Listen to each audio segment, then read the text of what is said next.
Three, two, one. What's up, George? What's going on in the House of Craze tonight? In the House of Craze tonight, we are going to be talking to the creator of what is the book we're talking Kill about? Stan. Today? That's it. Kill Stan. Stop backing up. Hey, you got to give me the info. These Casillas. He's going to be in. We're going to be talking to him in just a few minutes. Plus, we're going to be talking about comics, mainstream, indies. We're going to do this. Let's get it.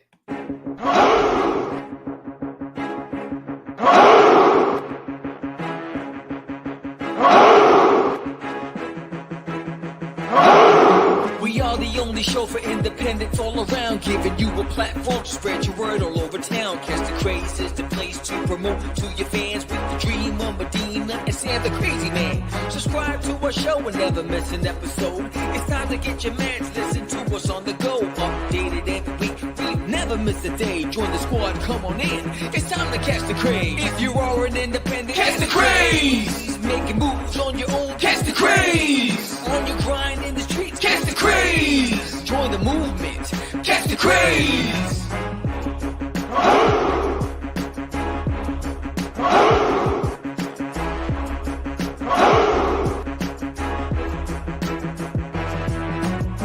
Yeah, George, we did it again. Come on now. You know you want to do it.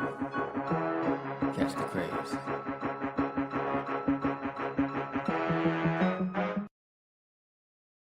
Welcome to Catch the Craze podcast. I'm your host with the most sip, the crazy man, Vera.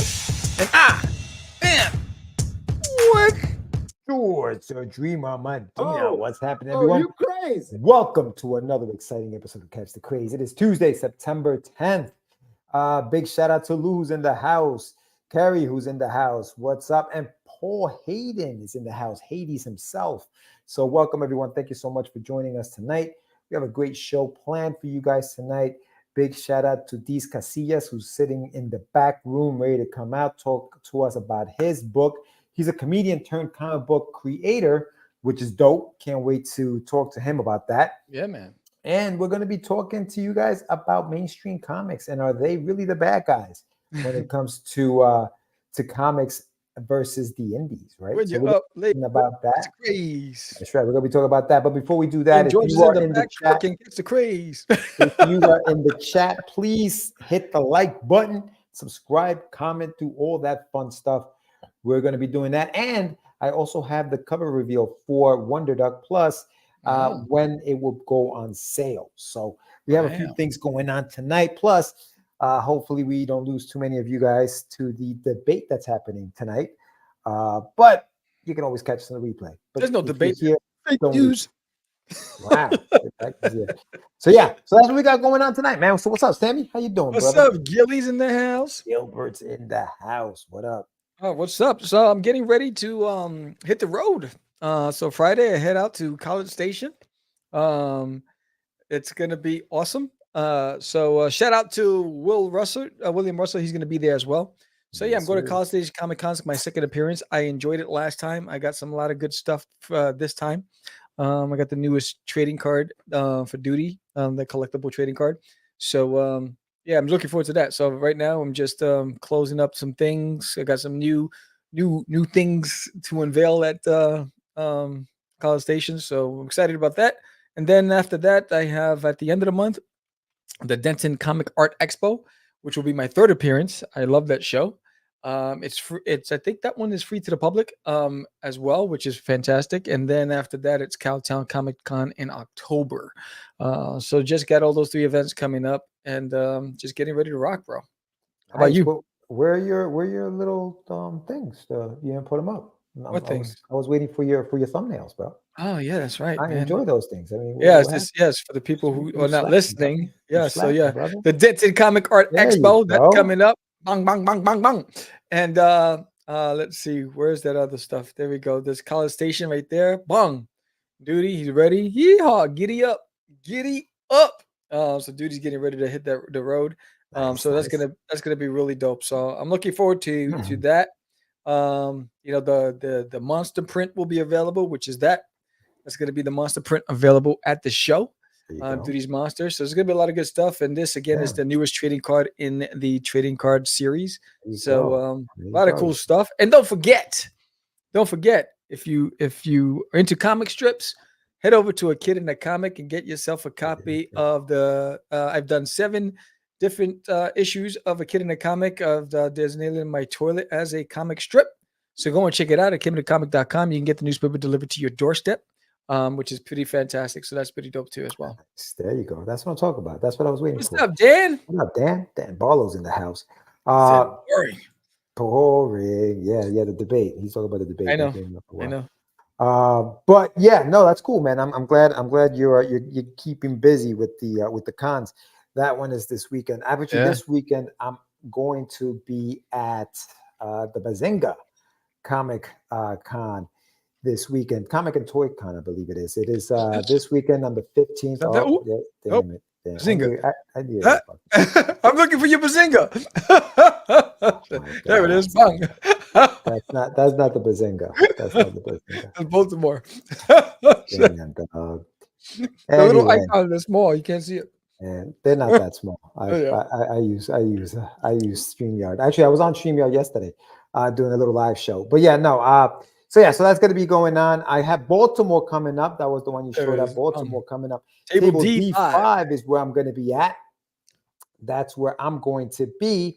And it's going to be fun, man. I'm going to have a good time this weekend. I'm actually going to meet up with Joe Holly, who was the artist on one of the covers that I did for The Adventures of Wonder Duck. So he's going to be signing a couple of copies because I'm going to be raffling them off at Baltimore Comic Con. And then if you come back to my channel on the 15th, the 16th, I will, the 23rd. I'm wrong. 23rd. I will have the winner. I will have the winner announced. So just say no, kids. Just say no. That's gonna be a good time. That's gonna be a good time. But yeah, no. So we got a few good things. If you haven't done so yet, go to my channel, get your meds. I was on live last night. Big shout out to Lou who checked out the show, and everybody. If you missed it, and Hades, he was there checking it out. If you guys missed it, check it out. It's just I just gave you a recap on what's happening on the channel. Basically, everything that I was working on, the art of comic writing is still on the channel, so I'm still going to be doing that. I have a few shows that I still have to put out. So big shout out to all the creators who came by and talked to me about writing. I have that. And I also have a bunch of other stuff on that one live stream where I broke down everything. Next Monday night, I'm going to go live Mondays, usually about 8 o'clock. I will be on with Philip Russert. He's got a new book coming out. We're going to be talking about that. We're going to deep dive into all that stuff. So check that out. That is going to be on the channel. And man. Yeah, that's what we got going on, dude. I'm looking forward to the show. And then obviously in October, New York Comic Con's coming, but we'll talk about that a little later on down the road. Yes, senor. Si, senor. Yeah, man. A lot of good stuff. Yeah, man. Yeah. Absolutely, dude. Absolutely. Now, we do have, today I told you guys, I will have the reveal of the cover and the date. If for those who have equal eyes, Sam already messed that one up. But I want to show you guys the video that I put together for the cover release of the book. I don't know if you have that ready to go, Sammy. You can just knock that up, rock it out.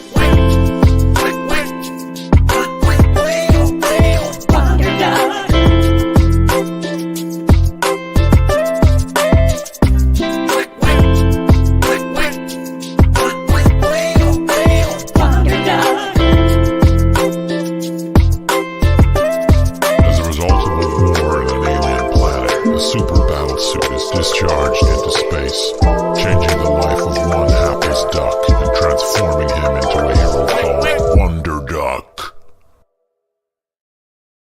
There it is, everybody. It is The Adventures of Wonder Duck. Now you can show that little one that you showed before, Sam. If you have it there, the little tiny one that you couldn't see before. The one that you couldn't, that one. That one, there it is. So that is the cover. I wanted to give a big shout out to Joseph Olesko. He is one of the artists on the book. He did that particular cover. And I also want to give a shout out to Phibbs, who is the other artist that I work with on The Adventures of Wonder Duck. Big shout out to both gentlemen. They worked at the studio where the original book was Big Cat Studios. which was this one now, Big Cat Studios. They worked in that studio and they worked on this book, and they came over and they helped me finish up the rest of the chapters that I have for the Florian Takeover. So they were there. Thanks, Dan. Appreciate you, brother. So they are the ones that put that together. Joseph Olesko is also working with me on a book called The Shameless Plug. Sometimes to fit in, you have to be yourself. He is the artist on that, and he sent me some stuff already that's really, really cool. Plus, I have the BG Sick. So big shout out to Morgan Quaid, who did that theme song for Wonder Dog, the quack quack. He did that. So big shout out to him. Death Battle with him and Howard. Yeah.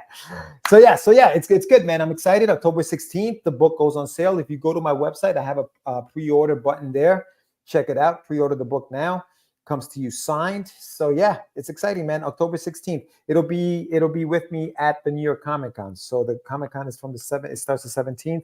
I'll have books at my table. I have issues, obviously part 1 and part 2. I'll also have Russ 5377, this bad boy right here. Big shout out to ASAP Imagination, the publisher of this, Hades and them. I'm also going to be doing a live stream tomorrow at 11 a.m. with Miss Lori Calcaterra to tell you guys a little bit more about the NE1 world and everything that's going on there. So tune in for that on Lori Calcaterra and the ASAP Imagination channel. So I'm busy, man. And actually, what am I doing? And on Thursday, so Lori's got, I don't know if you know about this, Sam.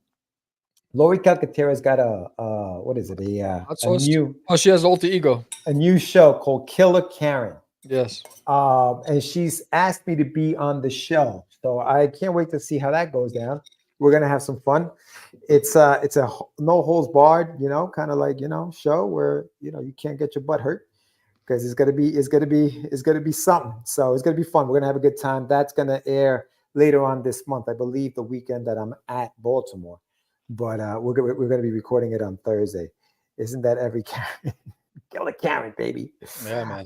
Yeah, man. But I don't know. You want to get into the Mad, Sam? Yeah, man. It's time to get it, man. I'm getting kind of nauseous.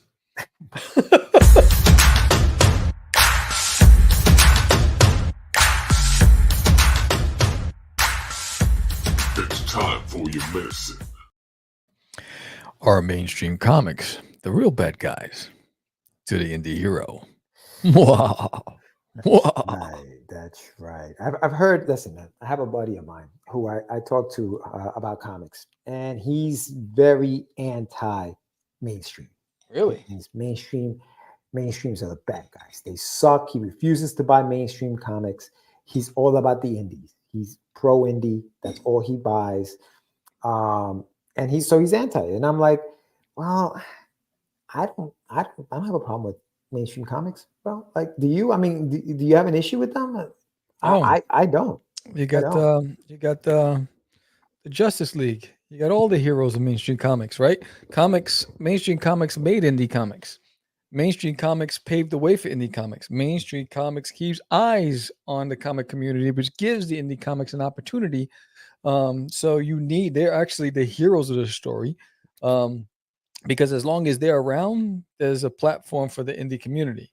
You take those away, they have the marketing, they have the reach, right? They have the budget that attracts new eyes. They have the film industry now, right? So it gets people that go to the comic shops and hopefully find your indie book on the shelf, right? So it's like you need it. So for me, I don't see them as the villains. I think there are villains within that hero community, but actual comic books, mainstream comics, we need them. Yeah, I agree, man. I think that mainstream comics keep readers, keep it relevant. Without them, I think people wouldn't know what comics are. Like, you know what I mean? Like, you take away Superman, you take away Batman, you take away Spider-Man, you take away all those guys, and you say to somebody or a kid, just a kid coming up now, growing up today, for example, you take all those heroes away and you say, hey, there's this, he'd look at it and say, what the hell is that? You know, if it's not manga, he has no idea what it is, or she has no idea what it is. Yeah. I just do what I can. As many breakthrough, I still know it can happen. Absolutely. I've seen breakthrough. Yeah, no. And that's the thing. That's your point, Sam. Like, they keep eyes on the industry. They keep eyes on it. And so therefore, they're necessary. If you want to call them a necessary evil, you can. If you're anti them, that's fine. But don't think say that it's you don't need them. Like, you know what I no, mean? you need them. I you think need them. I think what frustrates people with mainstream comics is when they change the DNA of the comic and its history to cater to what's happening in society rather than focusing on the world that you built. That's a world that is a lot, it creates escapism for the reader. So when I think when people are frustrated with how they are treating the characters that they fell in love with, that's one side of it. Or how they maybe they didn't give specific characters that you fell in love with the platform or the spotlight that they wanted, that you could be pissed off with. But you can't be pissed off with the existence of mainstream comics because you need it. There are people making bad decisions within mainstream comics. Yes, that's a whole different topic. But indie communities need mainstream comics because without it, we fall to the wayside because we don't have the reach, we don't have the marketing, and there's a level of inconsistency in independent comics. Independent comics is so it's so there's no singular thing you can point at in indie because it's so sporadic, right? There's so many different routes that they're going. Where mainstream comics, you know that Marvel Comics, you're gonna have heroes, you're gonna have villains, right? You're gonna have specific worlds and universes. In indie comics, it's like it's like paella. It's just a mix of a bunch of stuff, right? So you need that foundation in the mainstream world. Yeah, I think what happened with the mainstream, right, comics and stuff like that, or the big two, the big whatever you want to call them, the big three, is that yes, you're right. There's messaging. There's a lot of messaging. There's a lot of agenda. There's a lot of all that stuff. If you think about the old school comics, I think that there was a little bit of it even back then, but they were a lot more creative about how they went about that. And Yeah. and an example of that is the X-Men, right? The X-Men were created, to talk about a group of people who were being discriminated against. And the X-Men, Magneto was the bad guy who wanted to kill the world, who wanted to kill everybody because he was also an X-Men. He was different. But that was very creative, the way they created this whole race of people, this whole, group of people to kind of battle the Yep. all of the discrimination that they were facing, right? But they have different abilities, they're superheroes. And so it was a metaphor for what those creators were going through, feeling the way they were feeling, displaced and all that other stuff. Yeah. That was the beauty of that. We don't have that today. No. We simply, what we do is we change the existing characters that we have and change them into something else. You want a strong black character? Okay, turn Superman black. You know what I mean? You want a strong gay character? Turn somebody who was straight his whole run, turn him, make him gay. You know what I mean? Instead of creating a brand new character that focuses or becomes that, and make them powerful, make them popular, similar to what they did back in the days. And I think that that's what happens, and that's why people kind of like don't want to deal with mainstream. But at the same time, that's what that's still popular. That's still what kids know. Right. Us. You can't. You We know. can't. I think that's one of the things that Ghostbusters was struggling to do is stay true to. They were trying to cater to a new generation, and they changed some Yeah. things, and they took away from the essence of what Ghostbusters was, right? Yeah. And so the original Ghostbusters, it was a love story. It was about triumph, trials and tribulations, a bunch of oddballs trying to find their way and make a difference, right? It was about there's so many different elements that you related to because it was the average guy becoming something larger than life, going up against the unknown, right? And then in between that, there's that chemistry and that love and that comedy, and then they tried all these different iterations until they finally started coming back to the roots, right? Look at Crow, right? You took a character that everyone embraced and fell in love with, and they changed it. It's no longer the Crow, right? So it's like that's what people get frustrated with, is when Mhm. you lose sight of what made it magical. Yeah. Right, and then it goes off. That was the same thing with Beverly Hills Cop 3. It hadn't I didn't even watch you that. couldn't even relate to 1 and 2. Beverly Hills Cop 1 and 2 were beautiful classics, and then they did 3. It became a Disney, oddball thing, right? So it's like you get upset with the people who are making decisions about the characters you fell in love with, but you need that industry because that industry keeps eyes on what we're doing. Yeah. No, they do. And here's the thing, right? That is a gateway. So if you're unhappy with the mainstream, that's where you have the indies, right? Who talk about things outside of what they're talking about, right? Yeah. So, and that's why you need them. Sometimes you need to see what's bad in order to see what's good. And we are the good, right? And they are the bad in a sense. So here you are. Now you're buying indie comics. The thing is, you do, like, people don't want to give us a chance. And it's because of the things that you said before, inconsistencies, right? If I get that first issue and I fall in love with that first issue, am I going to get that second one? Am I going to get that third one? Am I going to get that fourth? When is it's probably going to go away eventually because it's going to stop being, produced.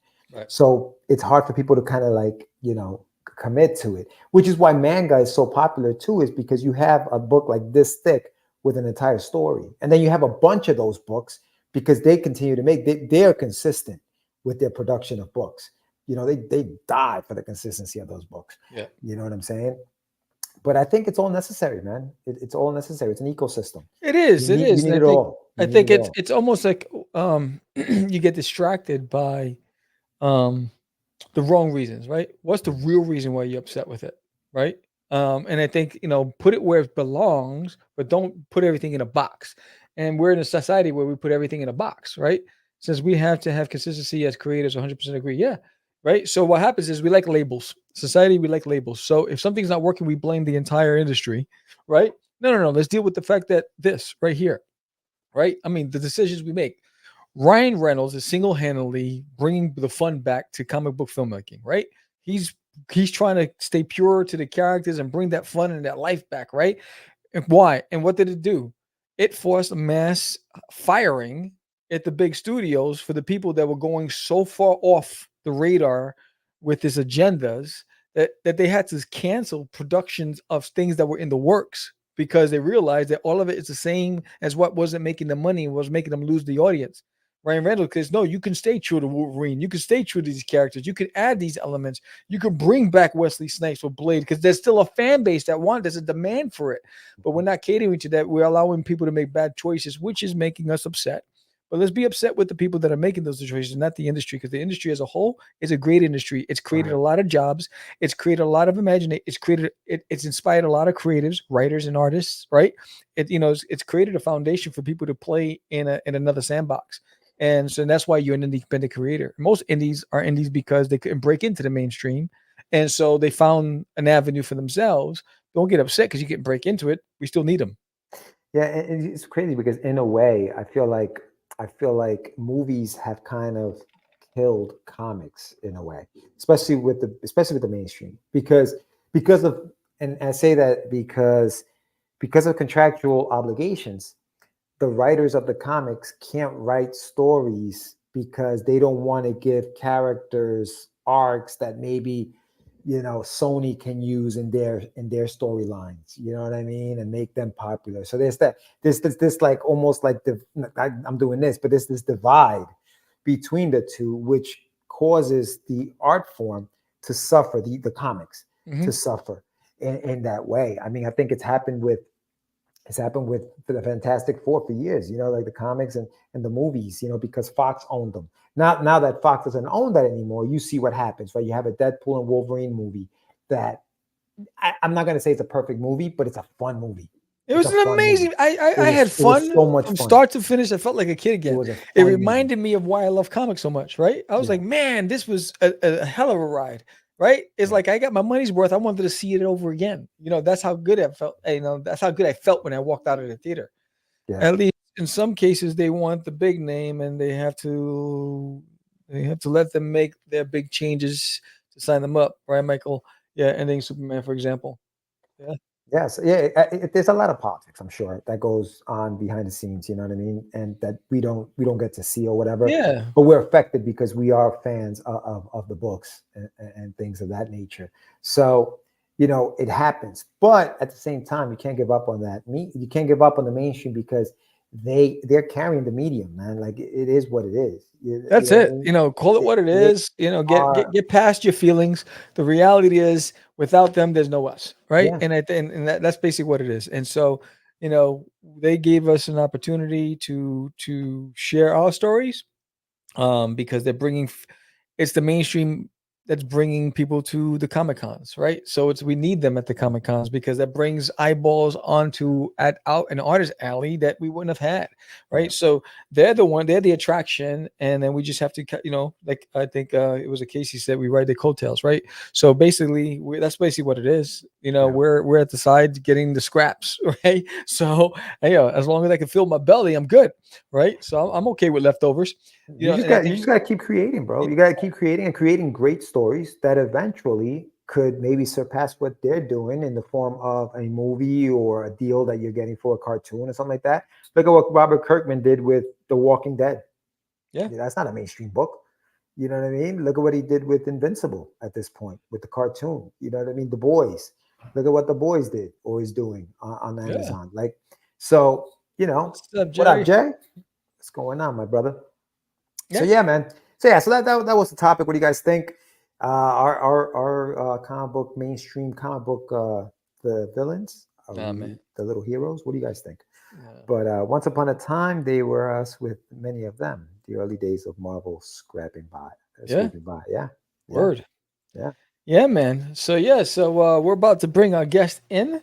But I do want to remind you guys that I do have an art channel. Go check out my YouTube channel, The Art of Samuel. And if you need to know what that looks like, here's a little reminder and hit that subscribe button.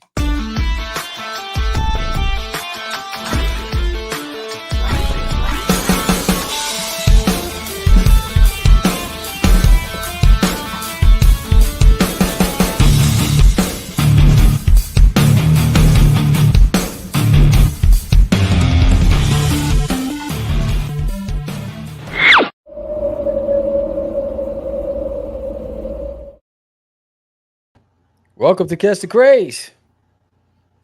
What's up, Deez? Deez, what's going on, man? Hey, what's up, guys? Sorry, I was looking at some gay porn there. I mean, just regular porn, just totally regular porn. Gay at all. Oh, wow. Nice. He came hot. I like it. Let me put my pants back on, too. This is weird to get this butt plug out of here. Okay. Turn the vibrator off. Good to go. Parents, take the kids out the room. I always like to see how quickly a guest can have Sam put that MA audiences thing up on the corner. I always love to see how quick it can happen. I'm gonna get this demonetized from YouTube immediately.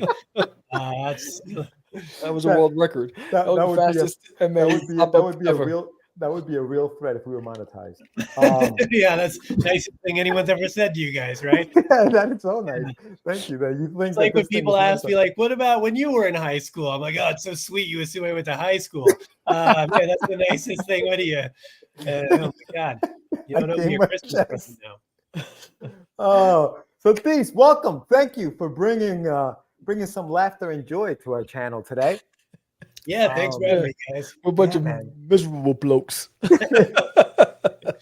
So okay, so you're here. You're a comedian, from what I understand, and you created a comic book. Now, what came first, the love of comedy or the love of comics for you?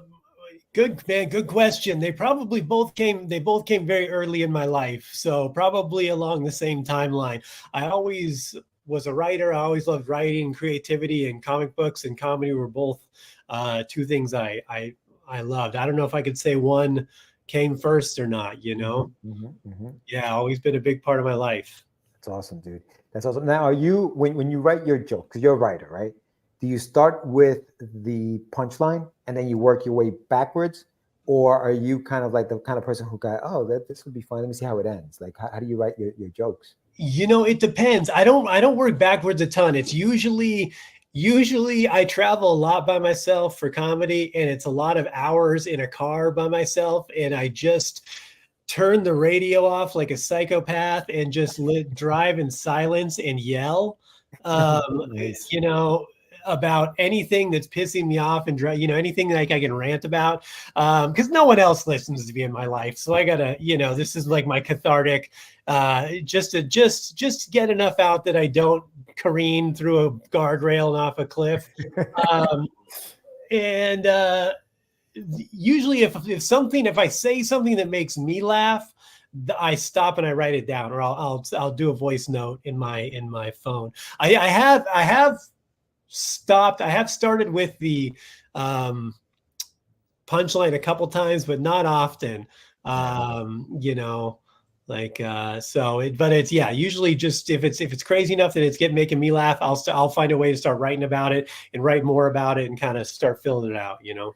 Do you work the same way with the comics? Like, is that what you do with the comics as well? You kind of just sit down and kind of like think about it, rant about it, put it down, and then kind of work it out? Or how do you work your script when it comes to the comics?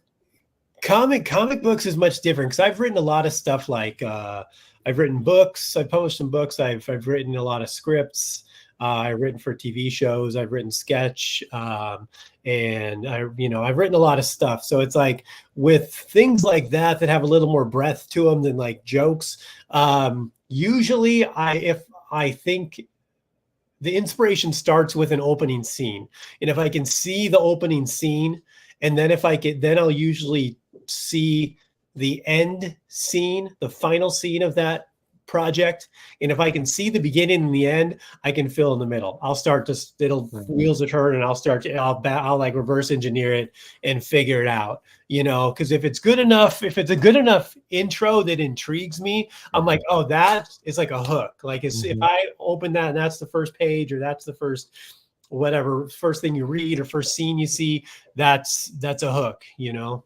Nice. Yeah. So are you doing comedy tours now, like in the middle of this? Like what's your, you know, I actually wake up at 4:30 tomorrow morning to leave for 2 weeks on the road. Wow. I got to catch a flight up to Washington State. I full-time. I mean, that's my job. I don't have another job. I do comedy full-time. So if I'm not doing comedy, my mortgage isn't getting paid. So I got you. What's your favorite city, like to do comedy in? Like what's been your favorite place to go and kind of like Oklahoma City. Oklahoma City. Oklahoma City is in my opinion the best. And I've performed across this country, even in other countries. I've performed in other countries too, across the world. Oklahoma City is my favorite place to perform in. Wow, really? What's your least favorite place to perform in? Funny you ask that, because I'm going to be in that city next week. So to avoid people not buying tickets to that show, fair enough. I'll abstain. You can look at my calendar and see where I'll be, and you can figure it out. But we'll say, for the sake of conversation, I'll say Portland. This city I'm talking about is like Portland's brother that went to college. So it's basically the same place otherwise. But I think the worst crowds are just places where people like liberals with money are the worst crowds ever. Because they act like they care about social issues and poor people and, brown people and blah, blah, blah, blah, blah. But then they go back in their, $100,000 Tesla to their house on the hill in their gated community, and they don't have to worry about these problems. They don't fucking actually live in the city and have to deal with any of these things, Like I had a lady in Olympia, Washington one time after a show. Like, I'm Mexican, right? And I talk a lot about that on stage. And I had a lady, like this hippie white bitch, like goes to Lilith Fair, gets a henna tattoo, but then goes back to her programming job and makes 6 figures a year. Like, she's a real fringe fucking, I believe in communism, but also I want my minimum raise every 6 months, you piece of shit. So, and she told me that I couldn't, she's like, you can't talk about Mexicans that way. And I was like, bitch, like, first of all, too late. I already did.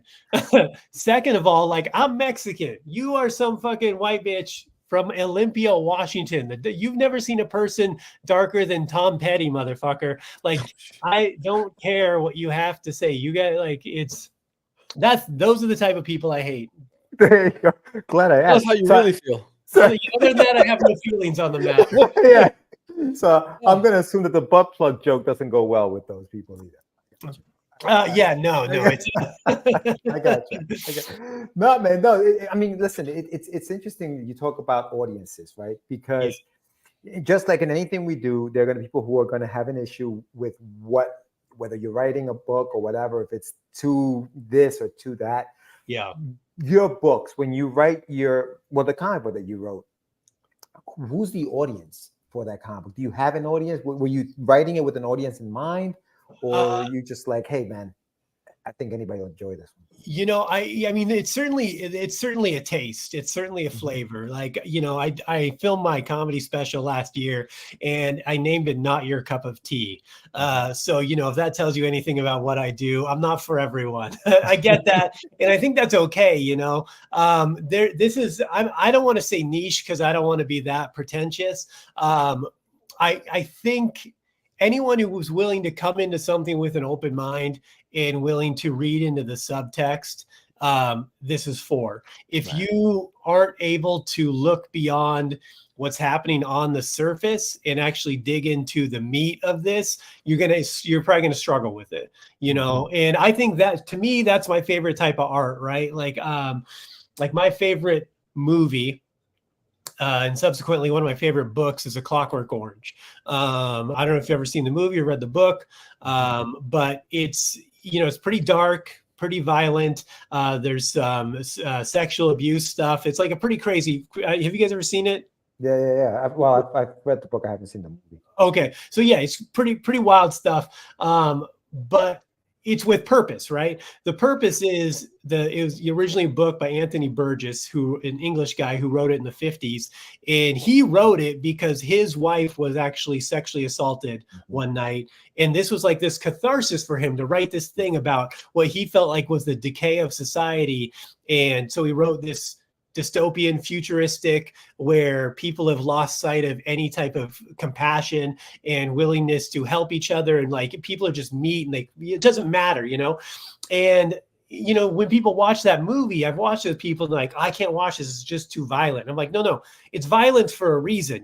This violence is telling a story, right? It's important. Yeah.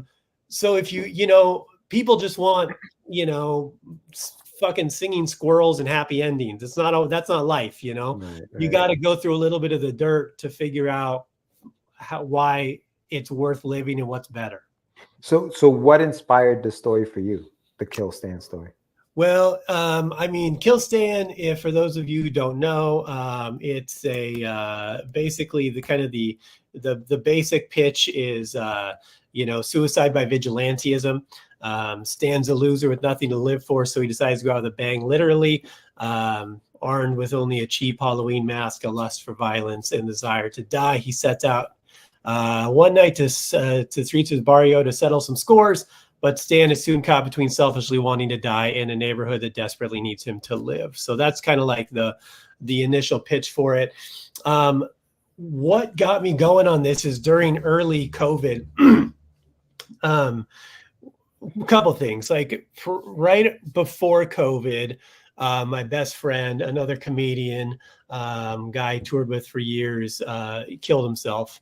So so suicide was a thing that was in the air, and that kind of affected me, affected my friends, our friend group, a lot of people, and like this feeling of just kind of lost, this disparate feeling. And then COVID happened. It really exemplified that for everyone. I think everyone felt very lost, very disassociated from other people. Right. There was a lot of suicide during COVID. There was a lot of people losing their livelihood and losing any sense of normalcy. And a lot of people never came back from that, whether they lost their lives or whether they just lost to addiction or just whatever. It's just been really kind of crazy since then. I mean, we've gone back to some sense of normalcy, but I don't think people realize how shook they are from it, still.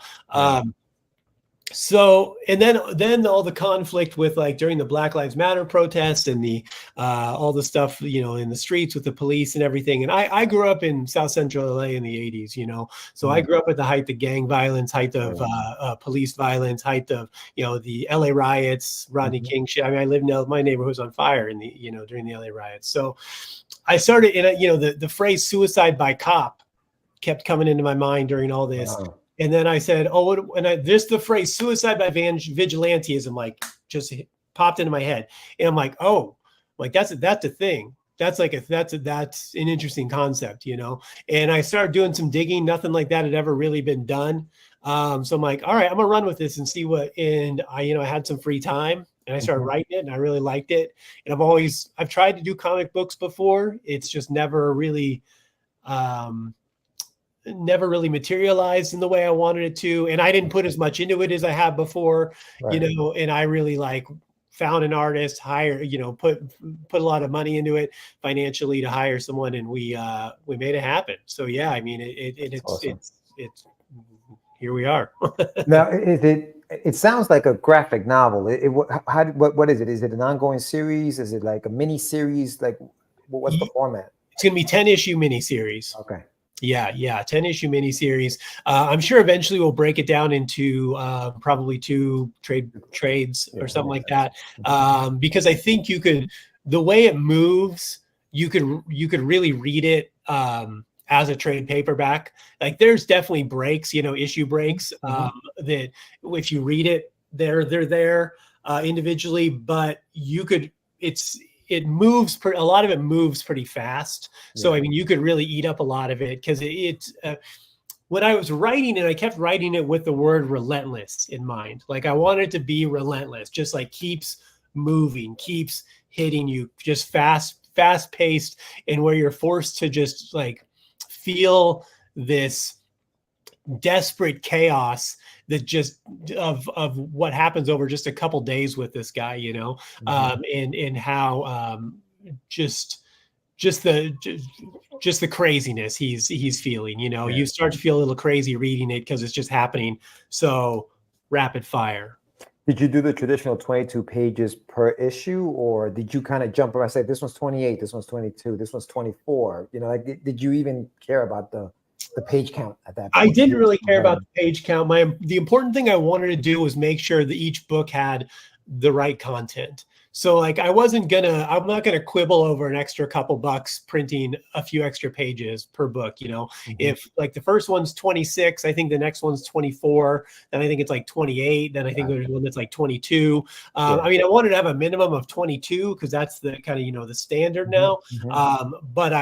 But if it goes over, I'm like, whatever. I want to tell the story the right way. I'm not going to push things together, truncate stuff, just to make sure I'm on the right page count, Yeah. Well, that was the conversation that Sam and I were having at the beginning with the mainstream comics, right? When you are working for or with the big two, Marvel, DC, you have that, okay, 22, you got to write the story at that. When you're doing what we're doing, which is writing independent creator owned stuff, you have the liberties that you have, right? Where it's like, I'm not going to stop at here just because that's what I'm supposed to do. If the story calls for that extra 2 or 3 pages, 4 pages, I'm going to go ahead and do that. The only thing you have to worry about is just the multiples of 4, because that's how you're going to print the book or whatever. And even then, you can just add like an ad or somewhere. I mean, there's totally things around it. You're not handcuffed.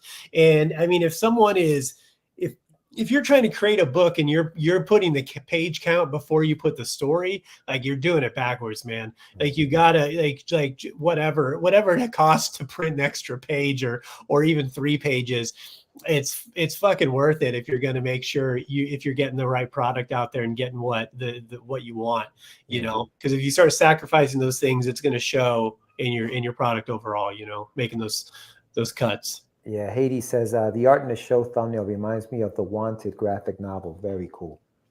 What were some of the books you read growing up? Like, were you into like The Punisher, for example, like those darker books, or were like was your guy like Spider-Man or something? Yeah, that's funny because I really was not like a Punisher or Ghost Rider or Spawn guy growing up. That really wasn't my thing. I was an X-Men guy. I love the X-Men and all X-Men related stuff. I read some other stuff, and then like when I was real young, the original Guardians of the Galaxy book, like the old one, where it has nothing to do with the movie, like when Jim Valentino was doing it. Right. And then like Avengers West Coast and shit like that. But I didn't like it. I didn't really read any of the darker stuff, but I also had limited budget, and I was also limited to whatever the 7-Eleven by my house had. you know, and they carried the bigger books. So, you know, X-Men was easy to find and I liked it. So I'd always get that. As I got a little older, I started exploring into more stuff. I kind of had access to a better LCS and was able to, and I had some extra money. So I was able to kind of put it to exploring the genre a lot. And I started getting into, you know, some Vertigo stuff. Like Why the Last Man was an early book that really changed the way I looked at things. What about 100 Bullets, like books like that and stuff? I didn't, you know, I never read anything like that. That wasn't my, you know, I think nothing like that really. I was more into not like that anti-hero stuff. I did get into like some crime noir type stuff in the early 2000s with like Ed Brubaker, with Sleeper and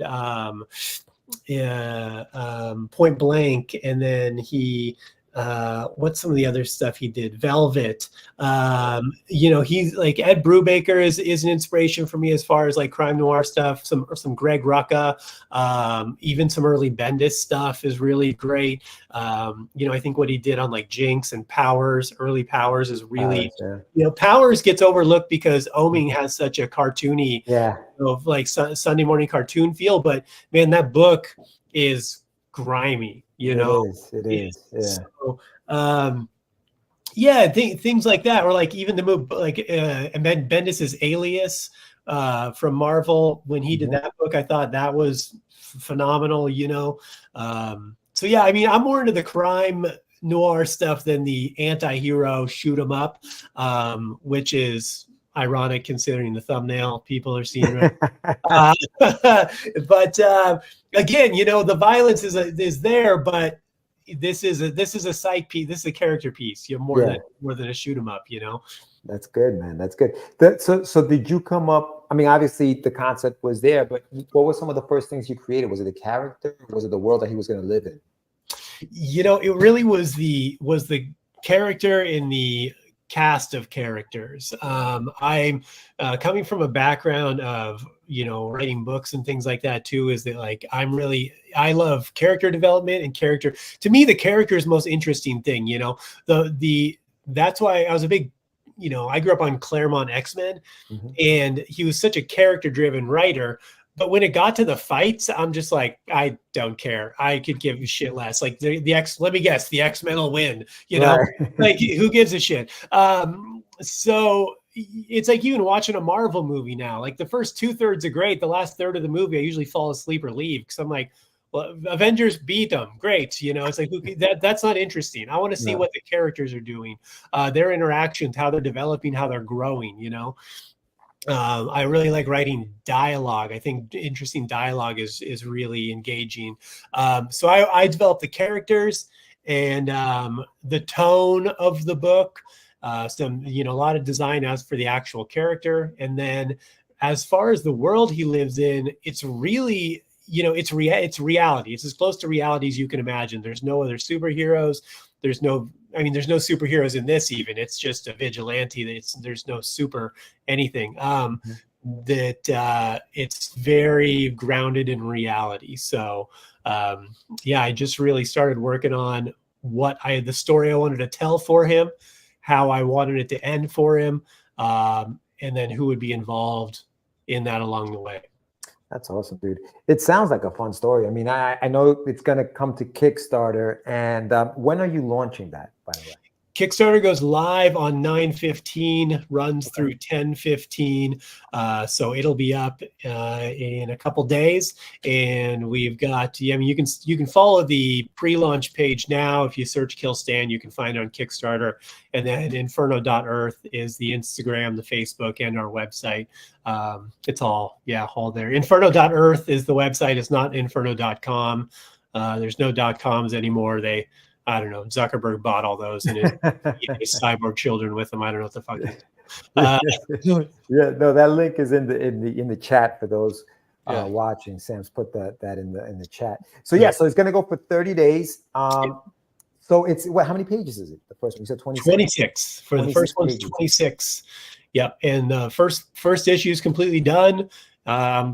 Looking at a copy right now. We've got all the pages out. It's fully inked, lettered, everything. It's ready. We're in print process. So we're just trying to, we'll be able to turn around delivery on books very quickly. And then we will also be, basically putting the funds towards printing, and then also towards starting number 2. And then the hope is we will be able to just keep them cycling. As soon as one's done, we'll just start the next and get the books flowing. So do you have all 10 issues written already? These? So I have 6 issues fully scripted. The last couple issues are partially scripted, fully, like the bones are all there. I just need to tighten up some script stuff and stuff. But it's overall pretty much done. How quick is your artist? He's pretty quick. So, yeah. I mean, he can probably do a whole book. I would say, 4 to 6 weeks. He's read 4 to 6 weeks. He's motivated. He's very talented. Awesome. I mean, the guy's great. It sucks because I want to keep working with him, and someone's going to swoop him up eventually. But good for him. So yeah, we'll be able to turn around pretty quick once we get going on the second issue. Nice. Full color, or are you doing it kind of like grayscale, or what's the tone? What's the full color? Absolutely, yeah. Full color. I did actually the color. It was very particular. I was very particular about how I wanted it colored. I was very particular about the color tones, the saturation. Sorry, I keep looking over here because I've got it on my wall. All the pages here on my wall. But I was very particular about, color tones, the texture, saturation level, and the way I wanted to look. My colorist, Jimmy G, did a great job once he kind of figured out what I was looking for. Yeah. But, I'm a big fan of I'm a big, cinephile and stuff. And I think color is so important, and you can tell a lot of a story with color. So, I mean, I probably put him through the ringer when we first started doing it, because I was I was very particular about what I wanted to do. Yeah. And he was patient. Once we got it, now he just breezes through it. But there's just a lot you can do with color, and it's a visual medium, so there's no reason that we shouldn't be using color to tell our story as much as we are the art and the words in comic books. You mentioned Oming earlier. He had a book called The Cross Bronx. It was like a limited series, like maybe 6 issues. But you mentioned the color. He does a lot with color, and because his art style is so, like you said, cartoony.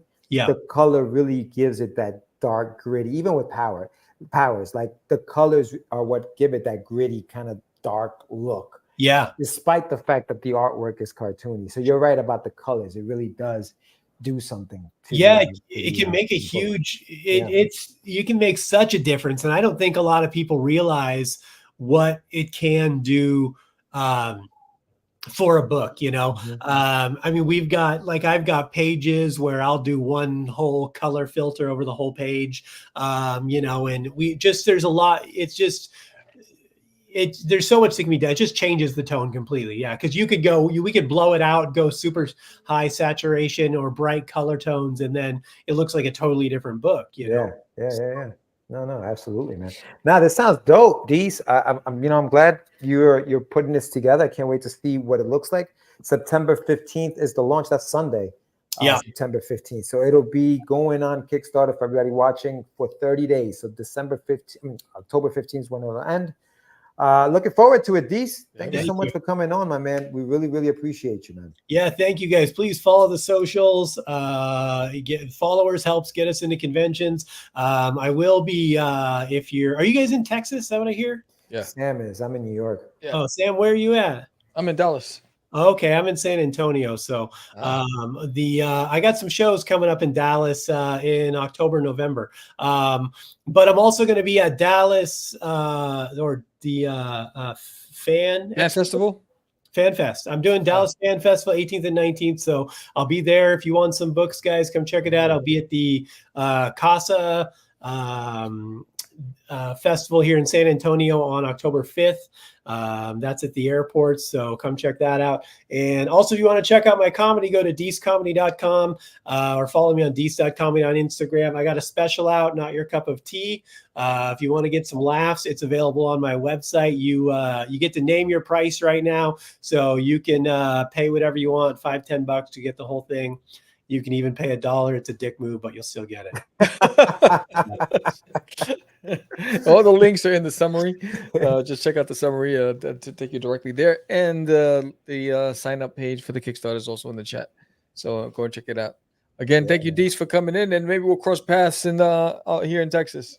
Yeah, man. Come hit up a show. I'll get you some tickets to a show if you want to come when I'm in Dallas. You got it, brother. Right on. Deece. All right. Later, brother. Good day. Peace. Awesome sauce. Deece Casillas. That's man. awesome, man. Awesome. Yeah. Awesome stuff. Awesome stuff. I love it. He's hitting 2 different mediums simultaneously, which is pretty dope. Yeah. Comedian, and he's doing comics, man. And the comic book is really dope, man. Like Kill Stan. For those who just maybe joined us here at the end, we spoke to Deece Casillas. He's got a book called Kill Stan. Yeah. Going live on Kickstarter on Sunday, September 15th. It's running for 30 days. So check it out. Kill Stan. Yeah, that's a dope image there. Yeah, man. It's all this killing, bro. What's going on? Kill Can't Stan. we all just get along? Interesting concept, you know? That's by Vigilante. I can never say that word, bro. Vigilante? But yeah, can't say it.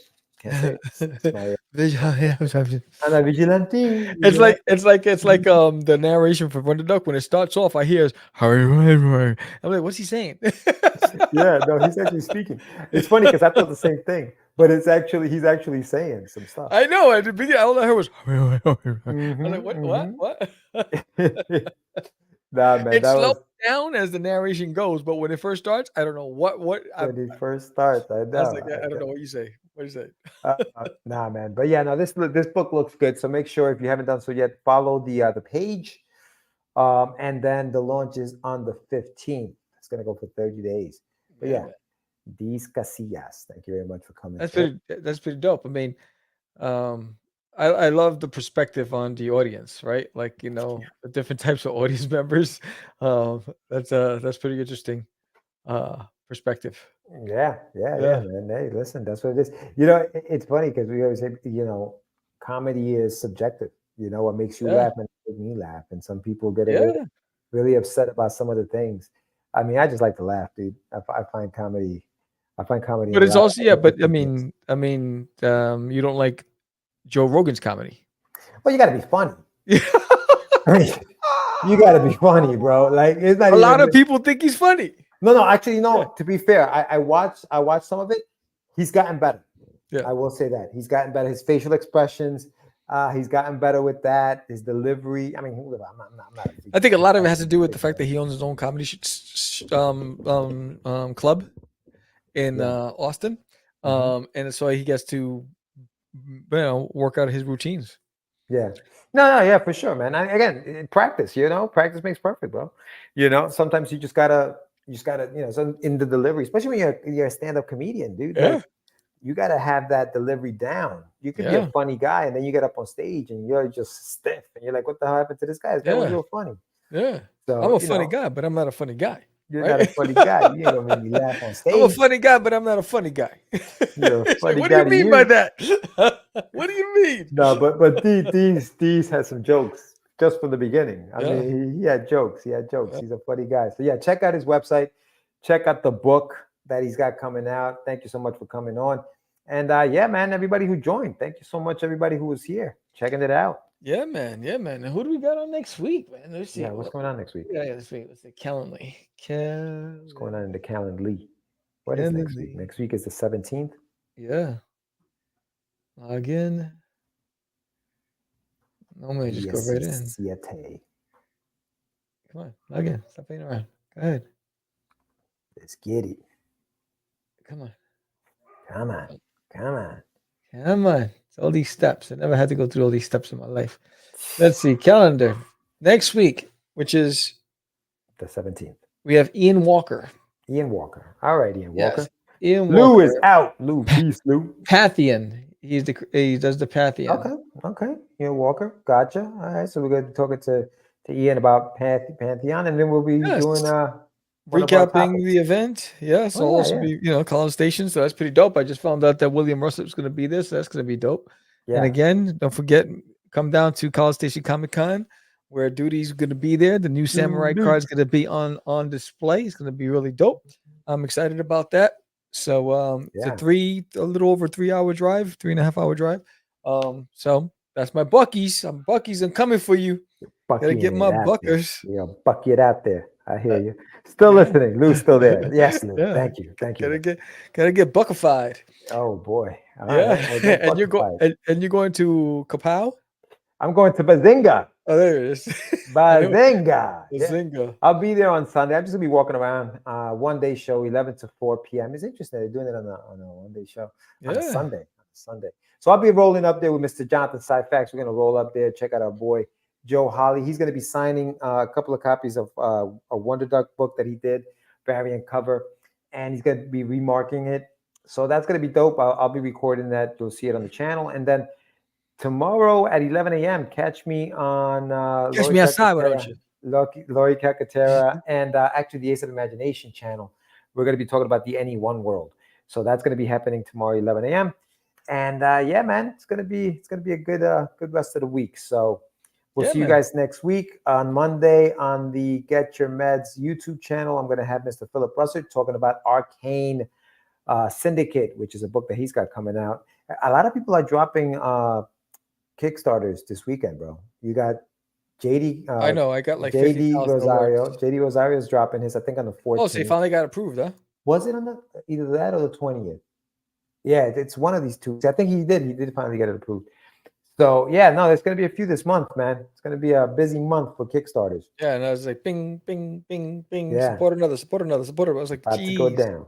It's about to go down. Yeah, but with that said, if you like this episode, give us a thumbs up, hit that like button, subscribe, share it with a friend, post it on your social media feed, let everybody know where you found us. When we grow, the indie community grows. We are the OGs, the originators, the first independent comic book podcast ever, the longest running as well. And we do it for the love of the game and to give eyes on our creators like these. So everybody, thank you so much for your support. Thank you for coming out tonight. I know you have drama on live TV tonight with the debate, but the fact that you took the time to come and spend with us, we appreciate you even more. Have a blessed day. With that said, I'm Sam the Crazy Man Vera. George the Dreamer Medina. And we are out. It's just easy. It's not. Crazy. Acquiesce. No, I was talking about my friend Acquiesce. I meant say my name, right? This is what you were thinking? Oh my God. He described me. He said, I'm the what? Catch the Craze. You're listening to Catch the Craze. You're listening to Catch the Craze. To Catch the Craze. You are listening to Catch the Craze on Catch the Craze. You're listening to Catch the Craze.